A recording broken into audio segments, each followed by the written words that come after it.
आम्ही तसं आवाहन करतो, कारण ते आमच्या प्रभागातल्या महिला असतात. त्यामुळे आम्ही हक्काने त्यांना आवाहन करतो की बाबा तुम्हाला जर पुढचं ही योजना चालू राहावी असं वाटत असेल तर तुम्ही महायुतीला मतदान करा. महायुतीचे मुख्यमंत्री माननीय एकनाथ शिंदे बसले की ही योजना पूर्ववत चालू होईल आणि अजून जास्त पैसे त्याच्यामध्ये ॲड त्यांनी केलेले आहेत. हा संदेश आम्ही पक्षाच्या आदेशानुसारच आम्ही त्या महिलांना देत आहोत. लाडक्या बहिणी कशा आहेत? ओके, आज हा तातडीचा मेळावा घेण्याच्या आदेशानुसार प्रत्येक महाराष्ट्रामध्ये लाडक्या बहिणीचे मेळावे घेऊन त्यांची त्यांचं मनोमत जाणून घेऊ किंवा त्यांची काय अडे असतात. त्यांना 3,000 आलेले, काही यांना 1,500 आलेले. बऱ्याचशा महिला अशा आहेत की त्यांना आले नाही तर त्यांचे पैसे बँकेला आले.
माननीय मुख्यमंत्री साहेब यांची संकल्पना होती की प्रत्येक मतदारसंघामध्ये ज्या लाडक्या बहिणी आहेत त्यांच्या घरी जाऊन कुटुंब भेट घ्यायची आणि त्याचबरोबर पूर्ण मतदारसंघामध्ये टोटल 15 मेळावे ह्या लाडक्या बहिणीचे घेण्याचे आदेश आम्हाला, मला वाटतं काल परवाच आम्हाला ते आले होते.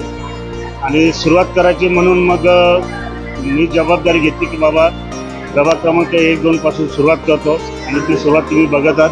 अति उत्साहाने महिला इथे जमा झालेल्या आहेत. आणि त्या महिलांना साहेबांचं एक वचन होतं, साहेबांचे जे शब्द होते, जी साक्ष होती ती त्यांना सांगायची होती आम्हाला की ही योजना जी आहे ही कधीच बंद पडणार नाही.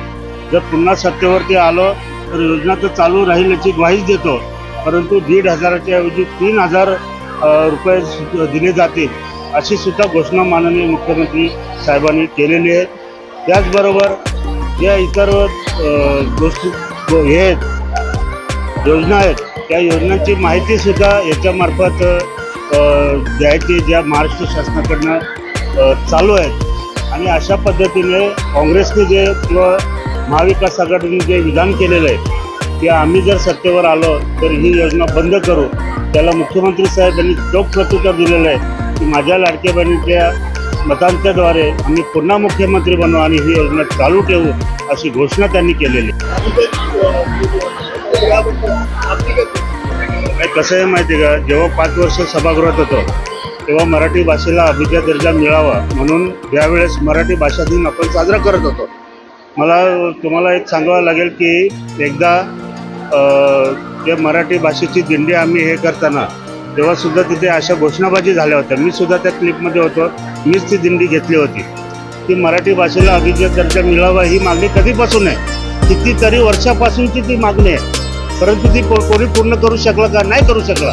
पण माननीय मोदी साहेबांनी आणि त्यांच्या मंत्र्यांनी आणि माननीय एकनाथ शिंदे साहेबांनी या मराठी भाषेला अभिजात भाषेचा दर्जा मिळवून दिलेला आहे.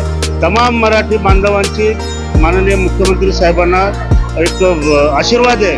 त्यांना त्यांचे ऋणी आहोत आम्ही सर्वजण की आमच्या मराठी भाषेला अभिजात दर्जा मिळवून दिलेला आहे.